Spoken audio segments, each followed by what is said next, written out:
신앙 생활을 하다 보면 잊혀지지 않는 예배가 있고 잊혀지지 않는 말씀이 있고 그중에는 잊혀지지 않는 찬양이 있습니다. 제가 군 입대했을 때니까 82년도 같은데요. 소록도를 방문한 적이 있었습니다. 이틀 밤을 그 소록도에서 묵게 됐는데 해가 저물 역이었습니다. 땅거미가 깔릴 때였는데 어디선가 찬송 소리가 들려왔습니다. 내 주를 가까이 하게 함은이라는 찬송인데요. 그 나환자들이 살아가는, 그래서 격리된 그 지역에서 누군가가 해가 저무는 저물녘에 내 주를 가까이 하게 함은 이렇게 찬송을 부르는데 그때 들었던 찬송이 마음속에서 지워지질 않습니다. 또 오늘 믿음이 이기네 주 예수를 믿음이 온 세상 이기네 찬송을 불렀는데 이 찬송도 제 마음속에 남아 있습니다. 제가 농촌 목회를 할 때 정말 안쓰러운 한 아이가 있었습니다. 당시 고등학교 여학생이었는데요. 그 집에 온전한 사람이 아무도 없는, 아버지, 엄마, 동생들 다 온전치 못한, 그런데 그래도 그 가정에서 온전하셨던 할머니가 돌아가시고 나서 이제 제일 큰 언니인 이 아이가 이상한 행동을 하기 시작했습니다. 제 마음으로는 이 아이의 마음이 꺼져버렸다라는 생각인데요. 마을 사람들은 이 아이가 이상한 행동을 하니까 이제 뒤에서 수근수근 거리는 겁니다. 뭐 구슬해야 된다, 할머니 산소를 잘못 써서 그러니 이장을 해야 된다, 이런 얘기들이었죠. 당시에 제가 원주 기독병원 교수님들하고 성경 공부를 하는 모임이 있었는데 그 성경 공부 모임에 참석한 분 중에 정신과 의사 교수님이 있었습니다. 제가 찾아가서 면담을 요청했습니다. 그리고 아이의 상태를 이야기했더니 굉장히 중증 상태니까 빨리 입원을 시키는 게 좋겠다라고 이야기를 했습니다. 집에서 누가 이 아이를 입원시킬 사람이 없기 때문에 제가 아이를 데리고 나가서 보호자 이름에 제 이름을 쓰고 입원을 시켰습니다. 일주일에 한 번 면회가 가능한데요. 이 아이를 찾아가면 이 아이가 저를 붙잡고 하소연을 합니다. 목사님, 저 여기 있기 싫어요. 집으로 좀 데려가 주세요. 그런데 간호사를 만나서 얘기를 들어보면 이 1단계부터 12단계까지가 있고 12단계가 되어야 퇴원을 하는데 이 아이는 맨날 1단계입니다. 그런데도 빨리 집으로 좀 데려가 달라고 이렇게 애원을 했죠. 한 달이 지나가고 한 달 반쯤 지나갈 때였습니다. 사실 이런 얘기는 조금 조심스럽습니다만 당시 입원비, 치료비가 거의 한 100여만 원이 드는, 그래서 농촌교회 목회자로서는 그걸 감당한다라고 하는 게 사실 너무나도 쉽지 않은 그런 일이었습니다. 제가 그 아이를 면회하고 올 때 교우 할머니 한 분이 예배당 마당에 풀을 뽑고 있다가 저를 보시더니 어디 갔다 오느냐 물으셔요. 그래서 얘기를 했습니다. 그날이 수요일이었는데요. 수요 예배를 드리다가 낮에 있었던 일을 이야기했습니다. 교우가 저한테 목사님 그만하세요. 어떻게 하려고 그래요? 그 아이를 어디 시설로 보내야지 언제까지 이 일이 이어질지 모르는데 이제 그만하면 좋겠습니다. 제가 그날 저녁에 예배를 드리던 중에 교우들한테 얘기를 했습니다. 사실은 저도 너무 힘이 듭니다. 그런데 우리 하나님이 포기하지 않은 것을 우리가 포기하지 않았으면 좋겠습니다. 그리고 다음 주에 이제 병원에 갔고 역시 뜨거운 여름날이었는데요. 아이의 상태는 크게 달라지지 않았습니다. 병원을 빠져나오는데 뜨거운 떼약볕 아래 너무나도 제가 무력했습니다. 그리고 두렵기도 했습니다.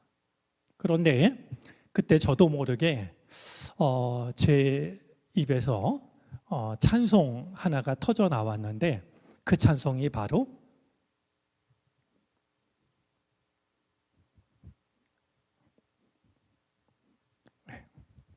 믿음이 이기네라는 찬송이었습니다.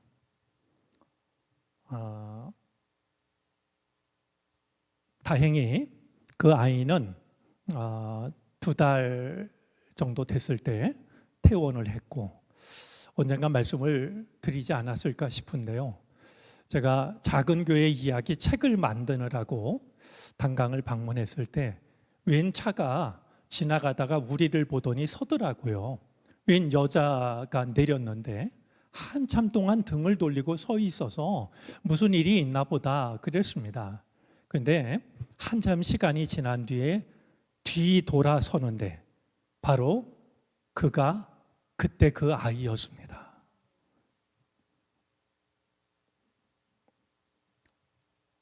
아마 저를 보고는 눈물이 나서 바로 얼굴을 돌리지 못했고요. 마음을 진정하느라고 한참 시간이 걸렸던 것 같아요. 그래서 제가 그 아이를 만나서 얘기를 들었더니 목사님, 저 결혼했고 남편이랑 같이 농사를 지으며 살고 있다고. 만약에 이 아이가 시설로 갔으면 동생 둘도, 온전치 못한 동생 둘도 다 시설로 갈 수밖에 없는 처지였는데요. 그때 불렀던, 나도 모르게 부르게 됐던 찬송이 믿음이 이기네, 믿음이 이기네, 주 예수를 믿음이 온 세상 이기네라는 그 찬송이었습니다. 아마 제가 오늘 그 할렐루야 찬양대가 찬양드린 악보를 좀 구하고 싶은데요. 오늘 드렸던 그 찬송도 제 마음속에는 잊히지 않는 찬송이 될 거라고 여겨집니다. 우리 그 찬송 가사 중에 누가 좀 잠깐 악보를 주시겠어요?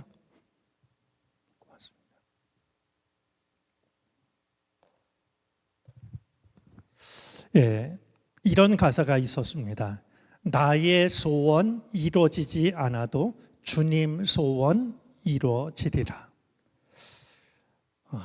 정말 참 거룩하고 그리고 한없이 깊은 믿음의 고백이라고 여겨집니다. 나의 소원 이루어지지 않아도 주님 소원 이루어지리라. 우리 오늘 할렐루야 찬양대 찬양에 감사드리고 그 귀한 고백이 우리 모두의 고백이 되어졌으면 좋겠습니다. 자, 우리 계시록에 의하면은요, 여러분들이 잘 알고 있는 이제 7 봉인을 떼는 이야기, 그 뒤를 이어서 7 나팔이 울리는 이야기, 그리고 7 대접 이야기, 이런 이야기들이 계속해서 이어지게 됩니다. 자, 7 봉인을 떼는 7 봉인, 그리고 7 나팔, 7 대접, 이런 이야기가 길게 이어지게 되는데 오늘 성경 말씀은 그 긴 이야기의 시작이 됩니다. 자, 7 봉인, 7 나팔, 7 대접은 이렇게 읽어보면 엇비슷해 보이기도 하지만 비슷한 것이 아니라 점진적으로 그 내용이 증가하고 있는 것을 보게 됩니다. 그러니까 이 정도가 점점 심해지고 있는 것이죠. 자, 우리 말씀을 한번 살펴보도록 합니다. 6장 1절인데요. 어린 양이 7 봉인이 되어져 있는 두루마리를 보좌 앞으로 나아가서 하나님으로부터 받아듭니다. 아무도 그 자격이 있는 자가 없어서 요한이 슬피 울고 있을 때 어린 양이 하나님의 보좌 앞으로 나가서 하나님의 오른손에 들려있던 두루마리를 받아가지고 7 봉인을 하나씩 하나씩 떼기 시작을 하는 것이죠. 이제 이 봉인을 떼기 시작을 할 때, 봉인을 뗄 때마다 재앙이 터져 나오기 시작을 합니다. 그러니까 봉인을 하나씩 뗄 때마다 하나님의 무서운 재앙이 이제 선포가 되는데요. 자, 우리 다시 1절 말씀을 보겠습니다. 어린 양이 그 7 봉인 가운데 하나를 떼는 것을 보았는데, 그리고 나는 네 생물 가운데 하나가 우레 같은 소리로, 우리는 하나님의 보좌 옆에 24장로뿐만이 아니라 네 생물이라고 하는 거룩한 존재가 하나님의 보좌를 호위하고 있는 것을 우리 공부를 하면서 확인을 했는데요. 그 네 생물 가운데 하나가 우레 같은 소리로 오너라 하고 말하는 것을 요한이 듣습니다. 자, 주님께서 봉인을 떼실 때, 첫 번째 봉인을 뗄 때 하나님의 보좌를 지키고 있던 거룩한 존재 중에 하나가 우레 같은 소리로, 천둥 같은 소리로 오너라 하는 음성을 듣는 겁니다. 자, 우리 성경책을 한번 보시겠습니까? 여러분, 이 성경책에 보면 오너라라는 말씀에 뭔가 이렇게 표시가 되어져 있는 것을 확인할 수 있지 않을까요? 어떤 표시가 있습니까? 따옴표 전에 좀 붉은색으로 3? 네, 혹은 제가 가진 성경에는 니은 이렇게 되어 있는데요. 저 아래쪽, 소위 난하주라고 불리우는 성경 아래쪽에 가면 3 혹은 니은에 뭐라고 설명이 되어져 있습니까? 네, 오너라라는 말은 가거라라는 뜻도 가지고 있는 말이라고 하는 겁니다. 자, 오너라와 가거라, 우리 뭐 이렇게 부르는 거, 이렇게 부르는 게 동양과 서양의 차이라고 이야기를 하는데요. 그래서 오라고 부르는데 잘못 알아듣고 가는 경우도 있죠. 자, 주님께서 봉인을 뗄 때 그 거룩한 존재가 오너라 이렇게 이제 큰 소리로 말하는데, 오너라라는 말 속에는 가거라라는 뜻이 있다는 거예요. 여러분, 이것이 무엇을 의미할까요? 우리가 예배를 드리러 나온다라고 하는 것은 하나님의 말씀 앞으로 오는 것 아니겠습니까? 그게 전부가 아닙니다. 우리가 예배를 드리러 이 자리에 왔다면 우리가 하나님의 말씀 앞으로 나아가는 것이 필요합니다. 그냥 내가 왔으니까 하나님 한번 내 마음을 감동시켜 보세요. 목사님, 오늘 설교 얼마나 준비를 잘하셨는지 나를 한번 은혜로 채워주세요. 이러고 있는 게 아니라요. 우리가 말씀 앞으로 왔다면은 이제는 말씀 앞으로 다가가는 말이죠. 나아가는 게 필요하다는 거예요. 오너라라는 말이 가거라라는 의미를 가진 말이라고 하는 것을 여러분이 잘 생각하시면서 하나님의 말씀 앞에, 예를 들면 텔레비전을 켜요. 그럼 방송에 설교가 나와요. 아니면 성경 읽기가 나와요. 그건 내가 하나님의 말씀 앞으로 나아오는 거예요. 그게 전부가 아니라 그 시간은 곧 내가 말씀 앞으로 나아가는 시간이 돼야 된다는 거예요.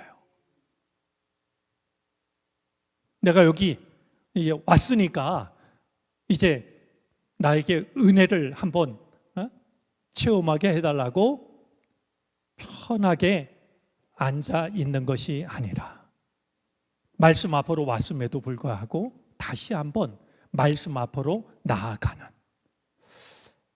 이것이 우리들의 믿음이 되어야 할 줄로 압니다. 자, 그런데 이 음성이요, 작은 음성이 아니라 우레소리 같았다 말합니다.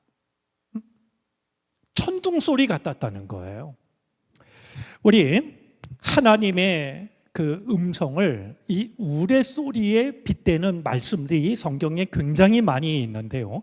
먼저 이사야 29장을 한번 보겠습니다. 한번 읽어주시겠습니까?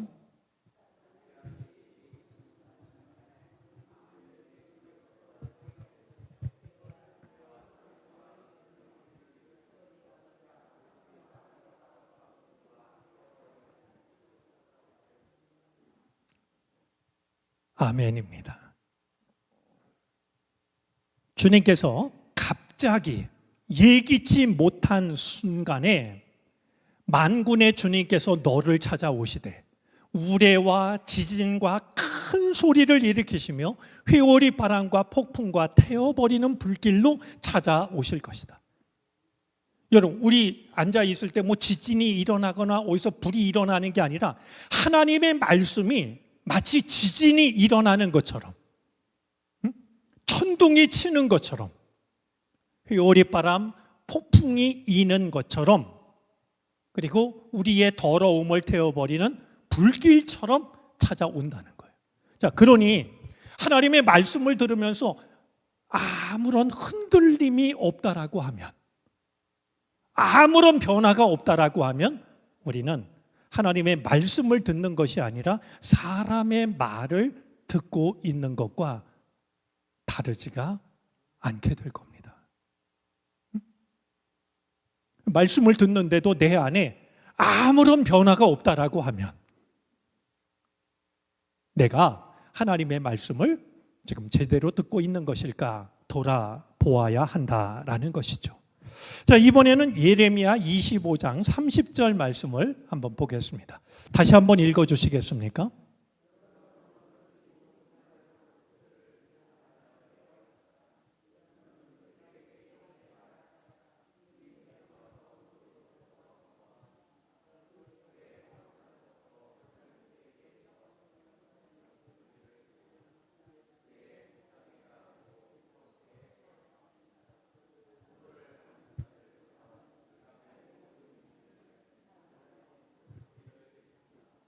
자, 하나님께서 하나님의 백성에게 어떻게 말씀하시는지를 담고 있는데요. 우리 이 말씀 중에 보면 고함이라는 말이 나오고요. 병력 같은 목소리라는 말이 나오고요. 무서운 고함이라는 말이 나오고요. 규탄하여 큰 소리를 내신다라는 말씀이 이어지고 있는 걸 보게 됩니다. 이렇게 주님의 말씀은 우레소리 같은데, 여러분 생각해 보세요. 우리가 이렇게 있는데 갑자기 우레소리, 천둥소리가 들리면 얼마나 깜짝 놀라겠어요. 제가 시골에서 목회할 때 할머니들이 늘 그랬어요. 천둥 번개가 치면 세상 모든 사람들의 마음이 다 같아진다고 말이죠.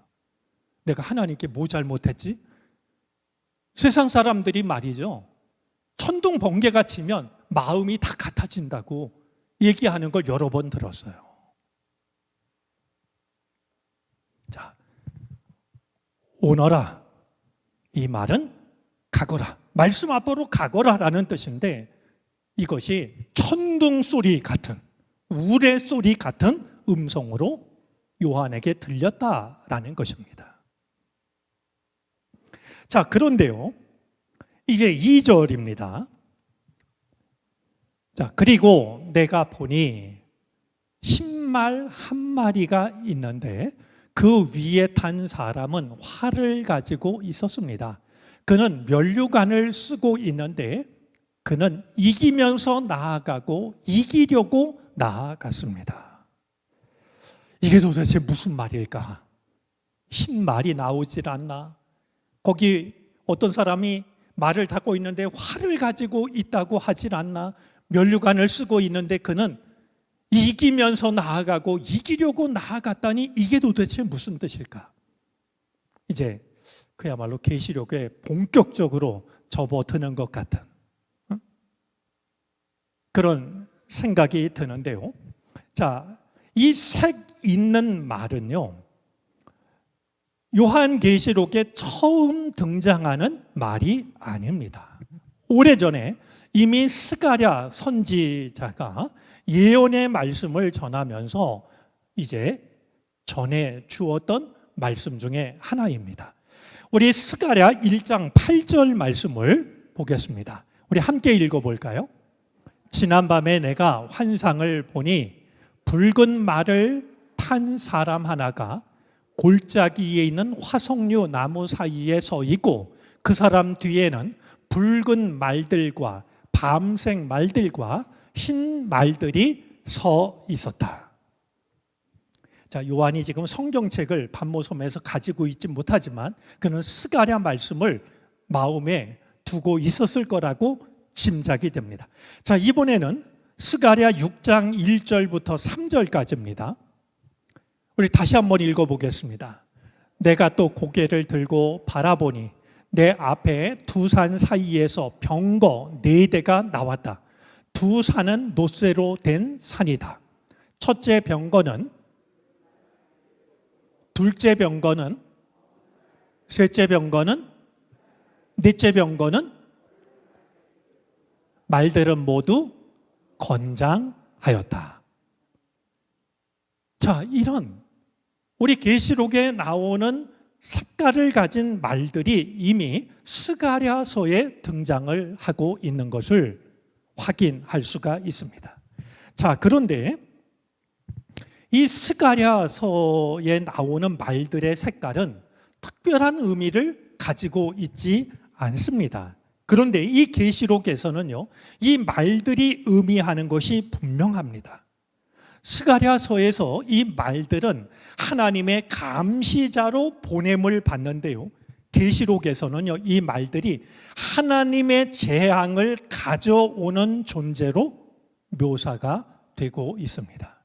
그러니까 색깔 있는 말들에 대한 기록은 같지만 스가랴에서는 하나님의 감시자로 말들이 기록된 것에 비해서 요한계시록에서는 하나님의 재앙을 가져다 주는 존재로 묘사가 되고 있다라는 겁니다. 자, 그러면 이 말 혹은 말을 탄 자는 누구일까? 이제 우리가 앞으로 공부를 해 나가야 되는데요, 우리 좀 정신을 집중할 필요가 있을 겁니다. 자, 먼저 흰 말인데요, 첫 번째 나오는 말이 흰 말입니다. 자, 이 흰 말 혹은 흰 말을 탄 자가 누구일까? 이것은 오랫동안 많은 논의가 있었던 말씀입니다. 실제로 계시록 19장에 보면은요, 그리스도가 흰 말을 타고서 적 그리스도를 무찌르는 이야기가 있습니다. 그러니 계시록 19장에 이런 내용이 있는 것을 봐서는 오늘 6장에 나오는 이 흰 말, 그리고 흰 말을 탄 자는 당연히 예수 그리스도가 아닐까? 이런 이해가 가능합니다. 다시 2절 띄워주시겠습니까? 자, 이것을 그리스도라고 이해하는 데는 무리가 없어 보입니다. 자, 흰 말 한 마리가 있는데 그 위에 말을 탄 사람이 활을 가지고 있고 그는 면류관을 쓰고 있고 이기면서 나아가고 이기려고 나아가고 있으니 이게 예수 그리스도를 표현하는 얼마나 은혜로운 말이 되겠습니까? 그래서 지금도 많은 사람들은 이 흰말과 흰말을 탄 사람을 예수 그리스도라고 이해를 합니다. 그런데 이 이해에는 우리가 다시 생각해 볼 만한 부분이 있습니다. 무엇이냐 하면은요, 자, 어린 양이 지금 첫 번째 봉인을 떼고 있는데 부르심을 받은, 하나님의 일을 하기 위해서 부르심을 받은 흰 말을 탄 자가 또다시 그리스도라고 하는 것은 동의하기가 어렵습니다. 그러니까 지금 예수 그리스도는 봉인을 떼고 계시는 분이신데 그분이 신말을 타고 다시 등장을 한다라고 하는 것은 내용의 흐름상 결코 자연스럽지를 못합니다. 자, 그런 점에서요, 여러분들이 좀 잘 기억하시기를 바라는데요, 그 이어지는 내용 때문에 신말을 탄 자가 예수 그리스도라고 많은 사람들은 생각하고 이 말씀에, 2절 말씀에 은혜를 받아요. 예수 그리스도는 이미 승리의 면류관을 쓰고 계시고 이기려고 나아가는 말이죠. 얼마나 은혜로운 말씀이에요. 그런데 사실은 이 말씀은요, 여기서 신말을 탄 분은 많은 사람들이 생각하는 그리스도가 아니라 오히려 적 그리스도로 이해를 하는 것이 올바른 이해일 수 있다는 거예요.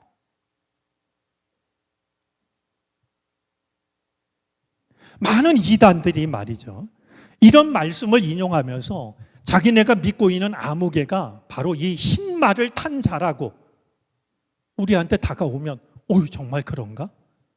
우리가 그 사람을 몰라봤나? 말씀을 모르기 때문에 그들이 한 말을 인정하고 따라가기가 쉬운데요, 그리고 그러기에 너무나 좋은 말씀이에요. 면류관을 쓰고 있고, 뿐만 아니라 이기면서 나아가고 이기려고 나아간다니 말이죠. 이 얼마나 은혜롭고 좋은 말씀이겠어요. 또 그 사람이 바로 이분이라고 자기들이 교주로 따르고 있는 일을 이야기를 하니 말씀을 잘 모르는 사람들은 그 말을 받아들이기가 매우 쉬운 말이죠. 자, 그런데 말씀을 드린 것처럼요, 오늘 2절에 기록된 이 존재는요, 그리스도처럼 보이는 적 그리스도로 이해하는 것이 올바른 이해가 된다라는 겁니다.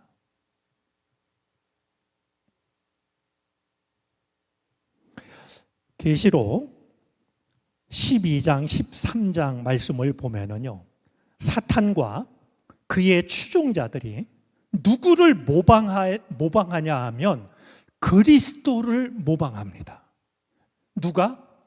사탄과 사탄을 추종하는 자들이요, 그리스도인 것처럼 행색을 해요.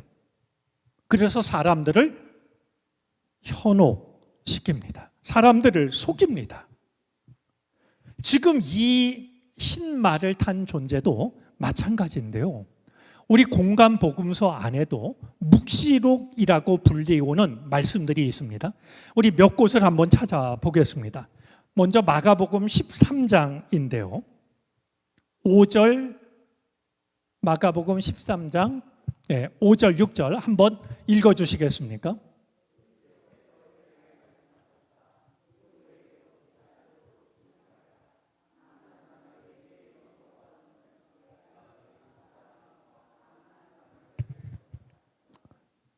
누구에게도 속지 말라고.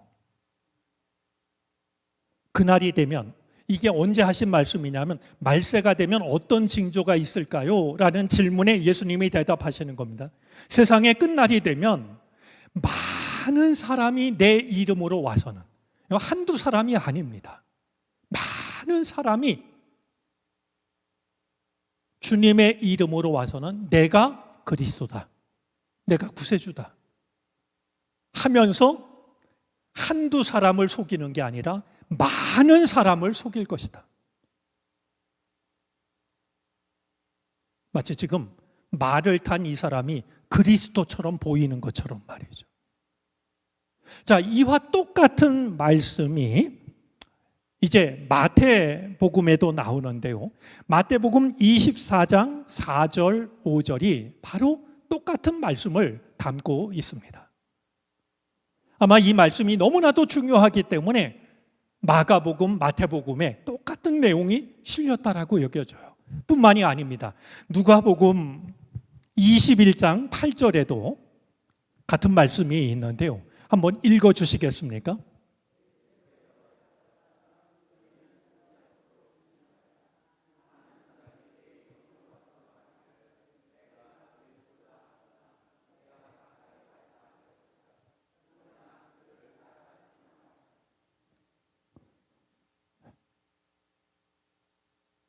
속지 않도록 조심해라.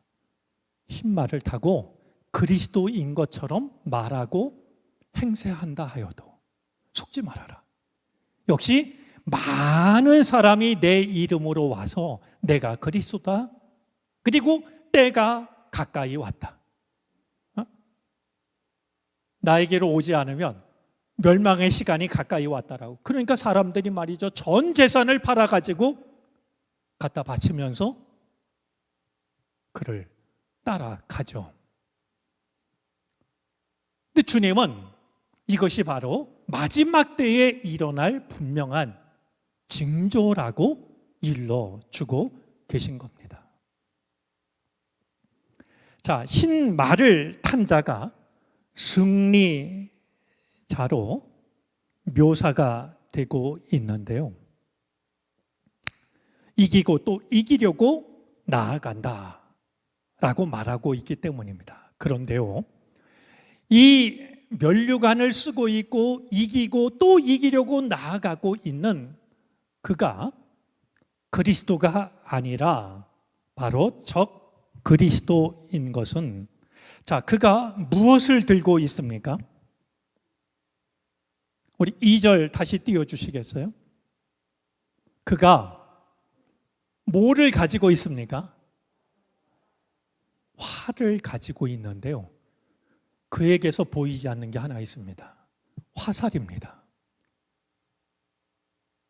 화살이 없는 활은 아무 소용이 없습니다. 그가 가지고 있는 능력이, 여러분, 이 로마 군대가 바데 왕에게 포위된 적이 있었는데요, 이 바데 왕을 따르는 군사들은 백마를 탄, 하얀 말을 탄 아주 유명한 궁수들이었습니다. 그래서 바데 사람이라고 부르면 백발백중을 의미했어요.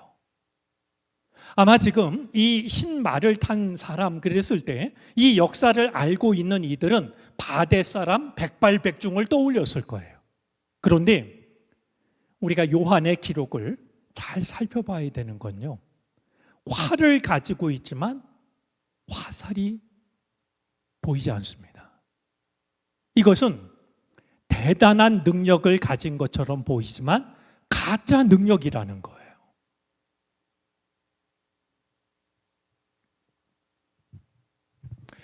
우리 베드로전서 5장 8절 말씀을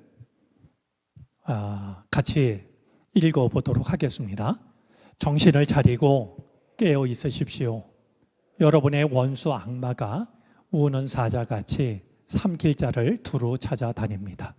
여러분, 이 우는 사자는요, 우리를 삼키려고 하는 이들의 정체를 나타내기도 하지만 그들의 외형을 나타내기도 합니다. 우는 사자처럼 능력을 가진 천하무적, 아무도 감당할 수 없는 존재처럼 보이는 거예요. 우리 신천지에서는요, 이만희 씨가 죽지 않는다라고 믿고 있습니다. 여러분, 우리는 웃지만 그들은 진심으로 믿습니다.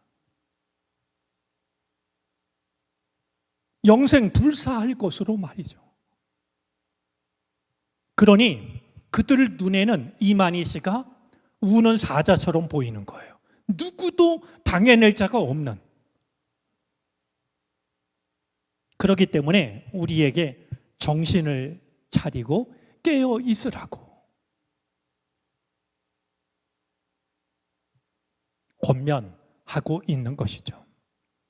자, 거듭 말씀을 드리지만 이제 네 말들이 나타나게 되는데요, 그들이 가지고 있는 기능 역할을 보면 하나님의 심판을 실천하는 역할을 맡고 있는데, 그 역할을 그리스도가 맡는다라고 하는 건 인정할 수가 없는, 그러니까 모양은 그리스도인 척 하고 있지만 그의 정체는 적 그리스도다, 이렇게 이해를 하는 것이 올바른 이해일 거고요.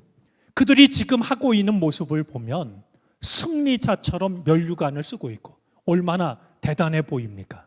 그리고 지금도 이기는 것처럼 보이고 승승장구하는 것처럼 보이지만 활은 가지고 있대 화살이 없는. 오늘 이 1절, 2절 말씀을 통해서 우리가 우리를 현혹시키는, 우리를 넘어뜨리려고 하는 이 악한 영, 적 그리스도의 정체를 좀 올바로 보고 그것을 분별할 수 있는 믿음을 가졌으면 좋겠습니다.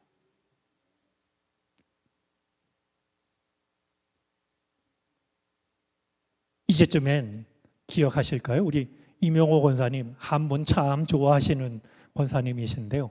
여러분, 사이비라는 말이 무슨 뜻이냐 하면요, 사자는 비슷할 사자예요. 이자는 그러나라는 뜻이고요, 비자는 아닐 비자예요. 그럼 무슨 뜻이겠어요? 비슷한데 아닌 게 사이비예요. 아닌 걸 감추려고 하니 얼마나 더 그럴듯하겠어요? 얼마나 더 비슷하겠어요? 흰색 말을 탄, 면류관을 쓴, 이기고 또 이기려고 나아가는, 얼마든지 그리스도처럼 보이지만 사실은 적 그리스도라고 하는 이 단도 마찬가지예요. 이 자는 달을 이 자고요, 이 단자의 의미 중에는 끝이라고 하는 의미가 있어요. 끝단자입니다. 그래서 이 단은요, 끝이 다른 게 이 단이에요. 처음에 참 좋고 은혜로운 것 같은데요, 끝이 다른, 생명을 살리는 게 아니라 잡아먹는 말이죠. 그가 가진 주머니를 다 털어가는, 그게 이단이에요.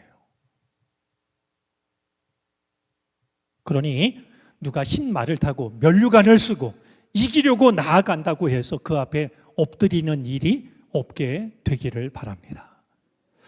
이기고 이기려고 나가시는 분은 오직 예수 그리스도 한 분밖에 없습니다. 이것을 혼돈하는 일이 우리에게 없게 되기를 바랍니다.